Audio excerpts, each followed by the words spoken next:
السلام عليكم متابعينا الأعزاء. أهلا بيكم في حلقة جديدة من شرح تطبيقات نظم المعلومات الجغرافية. هنشوف النهاردة تطبيق سريع، وهو ازاي ان احنا نحط الصور في مكانها على جوجل ايرث عن طريق الإحداثيات بتاعة الصورة اللي بتبقى مرفقة معاها. الإحداثيات بتبقى موجودة في البروبرتيز. لو احنا شفنا بتبقى موجودة مع الخصائص بتاعة الصورة عن طريق الجي بي اس، وبنقدر نحصل على الإحداثيات دي من خلال الموبايل. في حالة لو احنا بنصور بالموبايل بنفتح اللوكيشن تاج باستخدام الجي بي اس. الأداة اللي احنا هنستخدمها أداة لذيذة وبسيطة، هتلاقوا اللينك موجود في الديسكريبشن مع الفيديو. هنعمل لها تحميل من هنا. بعد انتهاء التحميل هنروح على المكان اللي فيه الفايل. بعدين هنفك الضغط بتاعها.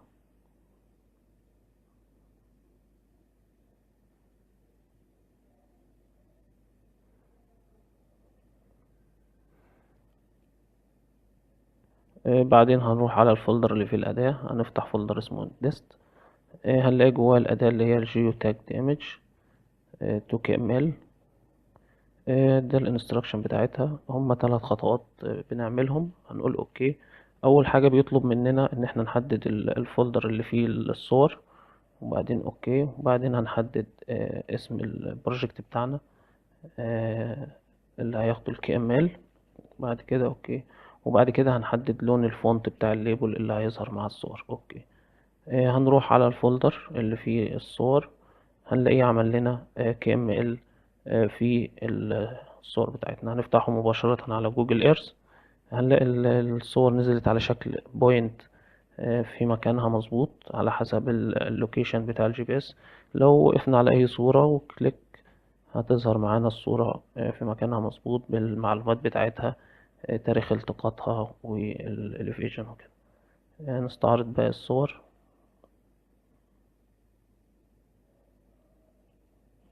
هنلاقي الصور كلها في مكانها مظبوط زي ما احنا شايفين، بأسامي الصور اللي مكتوبة، اللي هو الليبل اللي هو اسم الصورة نفسها.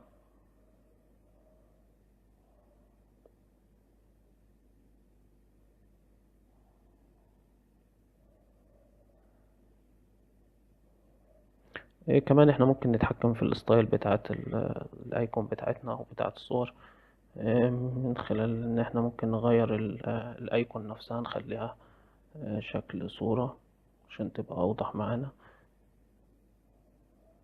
كمان احنا ممكن نتحكم في الليبل بتاعنا في اللون والستايل بتاعه. ده تطبيق سريع، نتمنى يكون عجبكم. وما تنسوش تشتركوا في القناة، ونشوفكم في حلقات تانية جديدة. السلام عليكم ورحمة الله.